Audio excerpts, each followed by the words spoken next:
He stood silently at the entrance, his weathered hands gripping a worn leather wallet. His clothes, though clean, were modest, not what one would expect in a showroom where luxury cars gleamed under perfectly angled lights. Every polished surface reflected wealth, and every corner smelled of money. But not his. The old man, James, simply wanted to ask a few questions about the new models. He had seen a brochure, just a glimpse, on the bus the week before. Something about it had sparked a forgotten dream. Maybe it was foolish. Maybe a man his age had no business dreaming about the smooth purr of a V12 engine or the soft touch of Italian leather. But still, he walked in, hopeful. Then came the voice.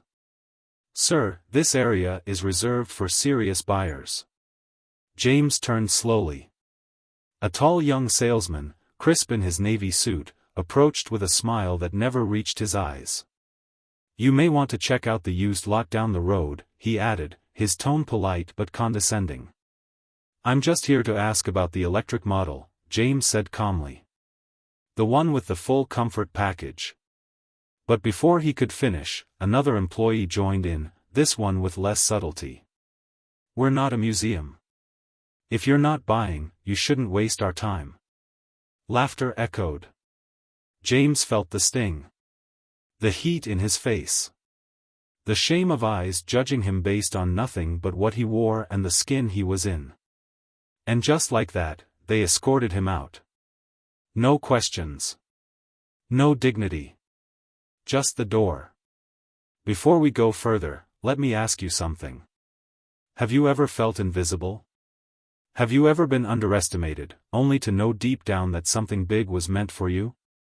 If you've ever had that gut feeling that you're destined for more success, more freedom, more abundance, then this is the moment you've been waiting for. There's a simple yet powerful method changing lives all over the world, and it's called the 369 Manifestation Code. It's not just another trend. It's a 3-digit key designed to unlock wealth and abundance, and it works fast. Some users report seeing results within 24 hours. And here's the catch: this method is being pulled down in some places for being too effective. So it might not be available for long.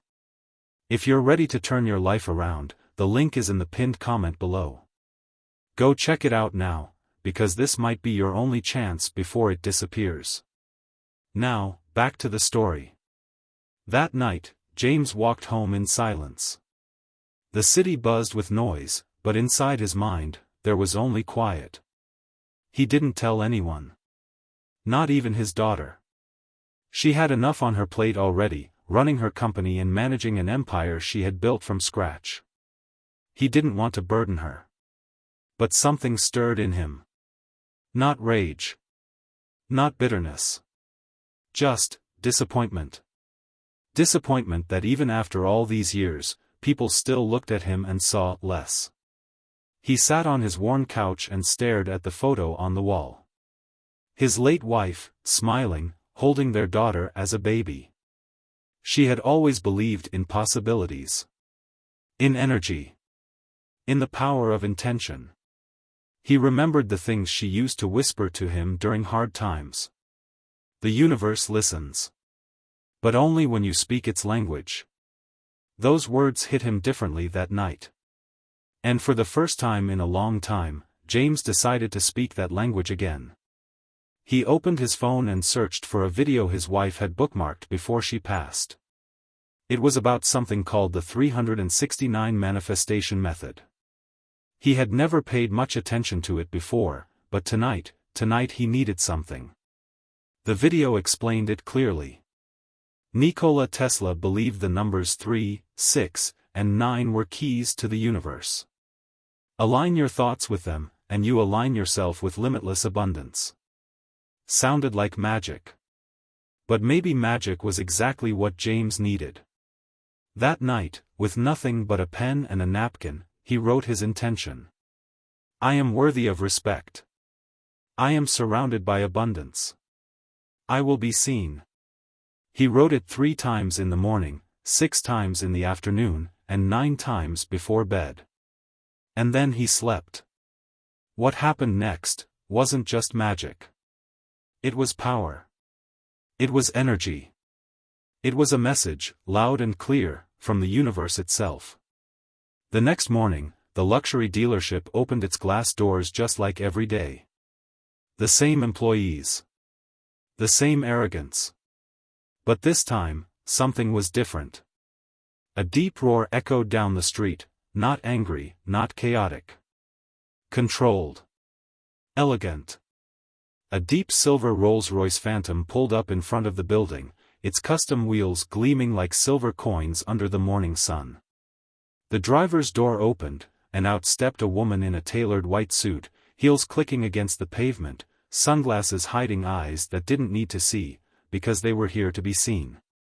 The salesmen straightened their backs. One of them adjusted his tie. Another smoothed his hair, recognizing her face immediately. She was more than a CEO. She was a public figure, a tech visionary, and one of the youngest billionaires in the state. She walked directly into the showroom. "I'm here to buy," she said. "But first, I want to know who told my father he didn't belong here."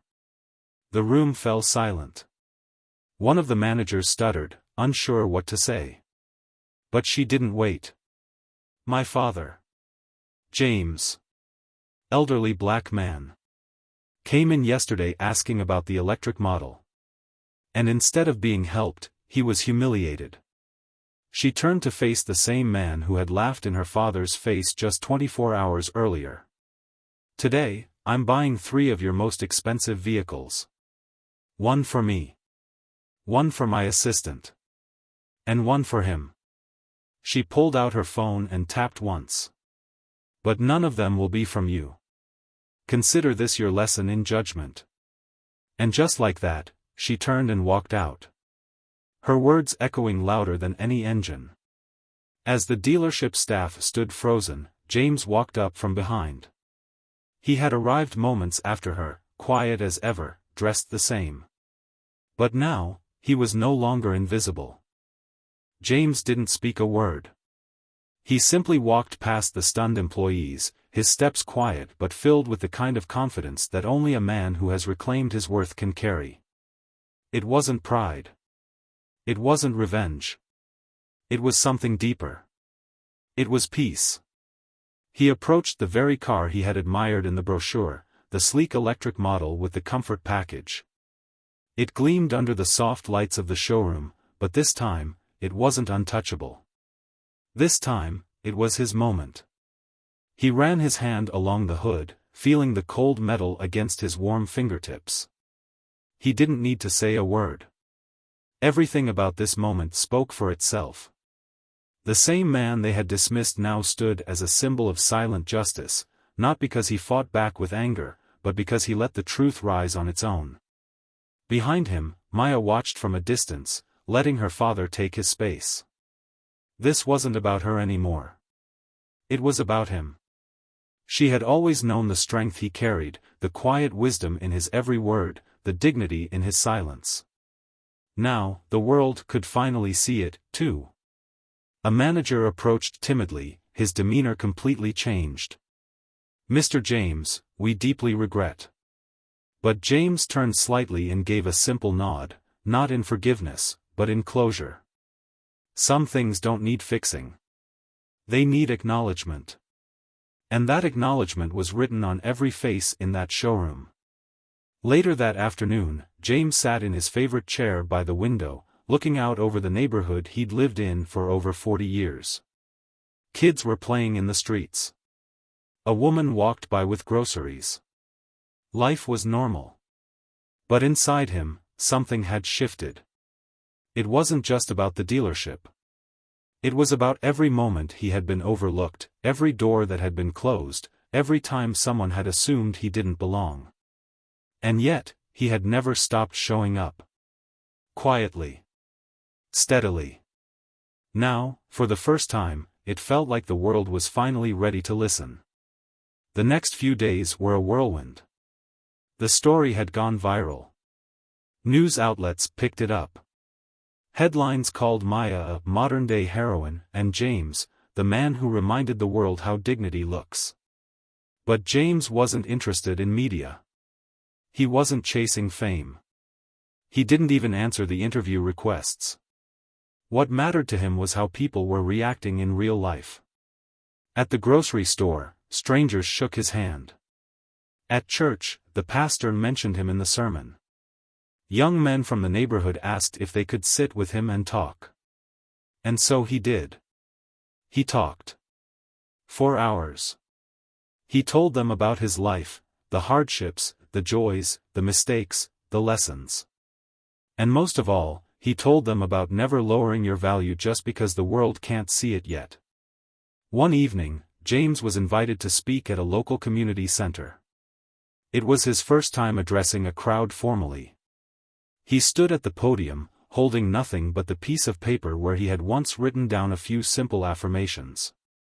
He looked out at the faces before him, old, young, hopeful, tired. And he said, "I've seen a lot in my life. I've seen kindness. I've seen cruelty. I've been welcomed. I've been thrown out. And through all of it, I learned something. The way people treat you says more about them than about you. But the way you respond, that says everything about who you are." The room was silent. He unfolded the paper and read the words he had once scribbled in the dark. "I am worthy of respect. I am surrounded by abundance. I will be seen." He looked up. "I didn't write this for the world to read. I wrote it so I wouldn't forget it myself." A young man raised his hand. "Mr. James, how did you stay strong all those years? How did you keep going?" James smiled. "I didn't always. Some days, I just survived. But I had people around me who believed in me, my wife, my daughter. And when they weren't around, I had something else, memory. Memory of who I was raised to be. Who I wanted to be. And every day, I chose not to let the world decide my value." There was something deeply moving in the way James spoke. He didn't try to impress. He didn't try to preach. He simply shared. After the talk, a young woman approached him with tears in her eyes. "I've been afraid to speak up at work because I don't look like the others there. But your story, it made me feel like I matter. Like maybe it's okay to take up space." James held her hand gently. "It's more than okay," he said. "It's your right." And like that, the ripples continued. One act of disrespect had ignited a fire that was now spreading warmth everywhere it touched. Maya watched all of it unfold with quiet pride.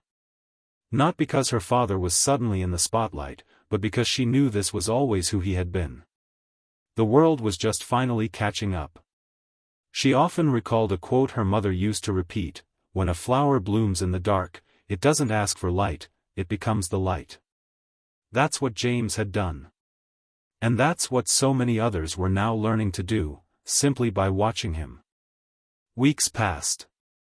The buzz of the viral moment began to fade, as all headlines eventually do.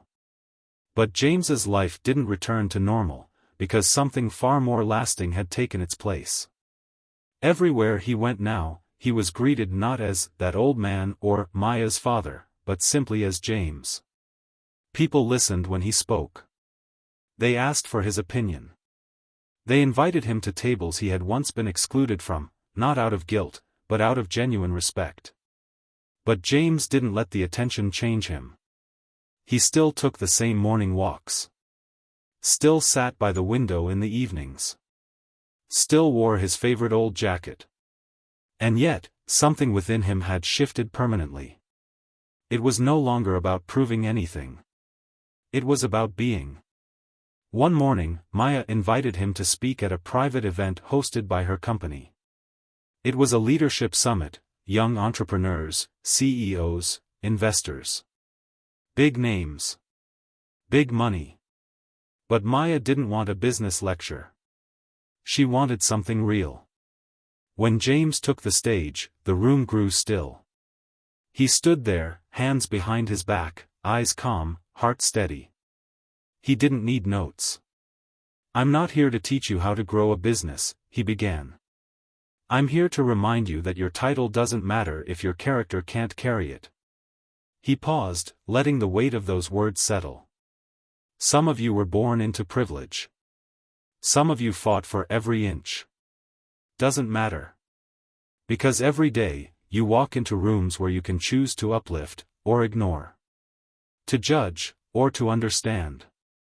And one day, you'll be remembered not for your net worth, but for how you made others feel when no one was watching." He told them about the dealership. About how a moment of dismissal became a lifetime of clarity. About how the people who think they have power often forget that real power doesn't need to raise its voice. And when he finished, there was no applause at first, only silence. Then, a standing ovation. But the kind that doesn't come from excitement, the kind that comes from being deeply moved. After the event, Maya hugged him tightly. "You're changing more lives now than I ever have," she whispered. James chuckled. "No, baby. I'm just telling the truth." Later that week, something happened that caught even James by surprise. The luxury dealership, the same one that had humiliated him, reached out.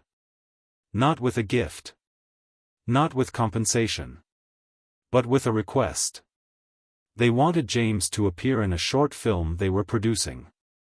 A piece about dignity, evolution, and the future of customer care. He hesitated.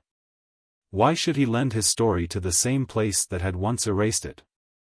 But after a long walk and a quiet talk with Maya, he agreed, on one condition. The film had to be shot at the exact same location, in the exact same showroom. And the employees involved had to be present. Not hidden. Not edited out. Present. They accepted. The day of the shoot, James arrived in the Rolls-Royce Maya had given him, but this time, he wasn't there to make a statement. He was there to make a difference. He stood in front of the camera and said, "A lot can change in one day. A lot more can change in 1 year. But the real change happens when people look in the mirror and choose to grow, not because they're forced to, but because they finally see who they've become."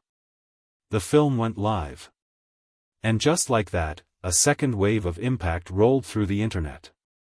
But this time, the focus wasn't Maya. It wasn't the confrontation. It was James, the man who had turned quiet injustice into loud transformation. In the weeks that followed, other companies began reaching out. Schools asked him to speak. A small publisher wanted to turn his story into a book. But James kept it simple. He declined most offers. He didn't want fame. What he wanted was to keep planting seeds, quietly, steadily, wherever he went. He started hosting small gatherings at the local library. He mentored 3 young men from the neighborhood. He volunteered at the food bank. Not because he had to. But because now people listened. One of the boys he mentored, Marcus, once asked him, "Mr. James, do you ever wish it hadn't happened? That day at the dealership?" James thought for a long moment. "No," he said softly. "Because that day gave me back my voice. And more importantly, it reminded me how many others haven't found theirs yet." That was the real legacy James was building. Not one of revenge. Not one of wealth. But one of visibility. He had spent decades being overlooked, and now he was helping others realize, you don't have to be loud to be seen, you just have to be clear. In the end, it wasn't the Rolls-Royce. It wasn't Maya's success. It wasn't the viral video. It was a moment of stillness. A moment of truth.